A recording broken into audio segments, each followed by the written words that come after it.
We start tonight with violence erupting across Mexico following the killing of the country's most wanted drug leader known as El Mencho in a military operation just yesterday. Yeah, officials say organized crime groups unleashed a wave of violence after his death. They blocked highways and forced drivers out of their cars at gunpoint. Trucks and buses were set on fire.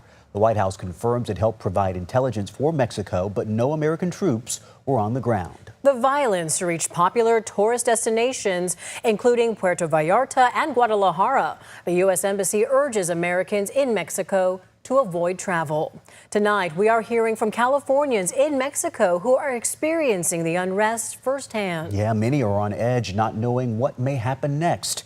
ABC 10's Roxanne Elias is live at the Sacramento International Airport tonight. So, Roxanne, what are you hearing about all of this tonight? Well, Chris and Laura, one of the things I want to first point out is you could actually hear the shakiness in some of the people's voices that I talked to today. And what was really eye-opening for some of them, they say, is when they actually started to see the fear and the panic in some of these locals that they say are somewhat used to seeing chaos erupt. They say when they saw that fear in their eyes, that's when they knew it was something bigger that they couldn't do anything about. The place just started looking like a war zone. We had black smoke everywhere, and then helicopters flying around, and people were freaking out. And this is the view north. Shortly after 8 Sunday morning, Randy Bissett says he began seeing Puerto Vallarta turn from a picture-perfect vacation spot to complete mayhem in Zona Romantica, where he's staying at. The retiree and a couple of his friends had traveled in from Palm Springs on Thursday and were told to shelter in place by Sunday.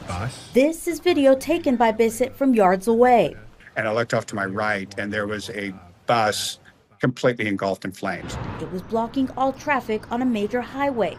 He says the scariest part was not knowing what was happening until they started to hear information coming in from the U.S. that Mexico's most wanted cartel boss was killed in a Mexican military operation. Right outside our balcony. On Monday, Bissett says the place had calmed down, but the fear was palpable in the city. It was so grim. I mean, literally, a beach that was just packed full of people having fun and eating and drinking and music was completely empty. And all the restaurants and everything shuttered down. Biggest problem here is when out for food, Bissett captured this video of people lined up for at least an hour or two trying to buy groceries. He says if there is food, supplies are limited. At the Sacramento airport, one couple trying to travel to Puerto Vallarta told us off camera their flight was canceled last minute. They say they tried to call Aeromexico, but no one was answering, so they showed up here and found their counters closed. We also reached out to the Mexican consulate, but they referred ABC 10 to the message from Mexican President Claudia Sheinbaum. This is what she had to say. And the most important thing right now is to guarantee peace and security for the entire population of all of Mexico. And that is what is being done. Today, there's already more calm, and there is a government. They are armed forces, and there is a security cabinet. The president also says there is a lot of coordination so people can be assured that peace, security, and normality are being maintained in the country.